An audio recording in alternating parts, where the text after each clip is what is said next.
आचमन में भी दोनों हाथ दोनों घुटनों के मध्य नाभि के जैसे नाभि है ना मध्य में, तो नाभि के अग्रभाग में ही इस प्रकार से हाथ होना चाहिए आचमन में। ऐसे नहीं ऐसे आचमन कर लिया या ऐसे ऐसे नहीं, मध्य में।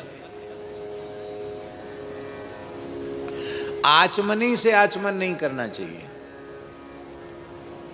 लोग करें, अरे भाई बड़े स्टाइल से करते हैं, पूरा मुंह फाड़ देंगे, एक निशाना मारते हैं आचमनी का। ये नहीं है, ये ठीक नहीं है। विनियोग आदि के लिए भले ही उसको रखो, पर आचमन देव तीर्थ, पितृ तीर्थ, ब्रह्म तीर्थ, ब्राह्म तीर्थ, ये हाथ में तीर्थ है ना, तो ब्राह्म तीर्थ के नाचम्य इस प्रकार से आचमन करना चाहिए। आचमन में शब्द नहीं होना चाहिए, फुर्र फुर्र की आवाज नहीं होनी चाहिए,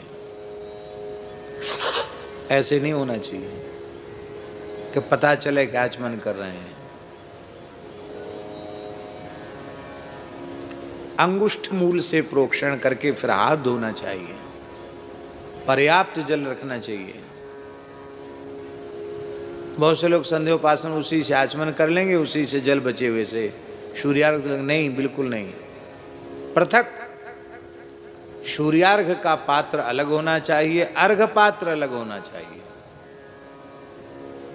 अर्घ का जल अलग छोड़ना चाहिए। एक गिलसिया रख लेंगे, उसी को कहेंगे पंच पात्र। भले आदमी, पंच शब्द के अर्थ का तो विचार करो। 5 संख्या होगी तब ना पंच पात्र होंगे। खाली गिलसिया होने से पंच पात्र कैसे हो जाएगा? ठीक से आचमन करने की विधि, शास्त्रीय विधि, उसको कहते पीत्वापः। शास्त्र विधि से आचमन किया और परिमृज्य च,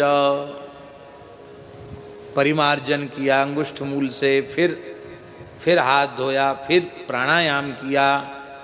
और इसके बाद प्राणायाम करने के बाद महर्षि ने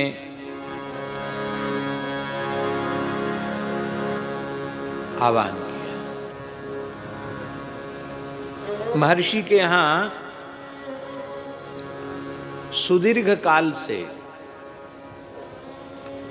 अष्ट सिद्धि नवनिधि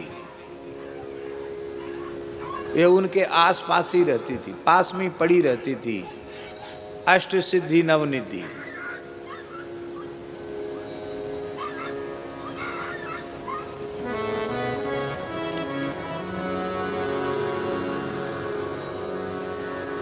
अब वो प्रतीक्षा करती थी कि महर्षि कभी आज्ञा दें हमको कि हम कुछ काम में आ जाएं, कुछ सेवा में लग जाएं।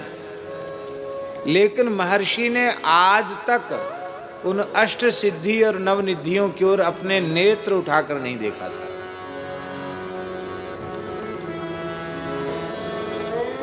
क्यों?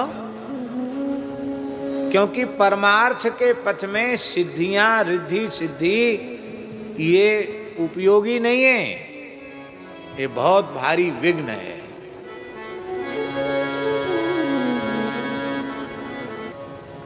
महात्माओं के पास सिद्धियां रहती हैं, पर वे जानबूझकर उन सिद्धियों का कभी भी प्रयोग नहीं करते, क्योंकि सिद्धियां परमार्थ के पथ से साधक को भटका देती हैं।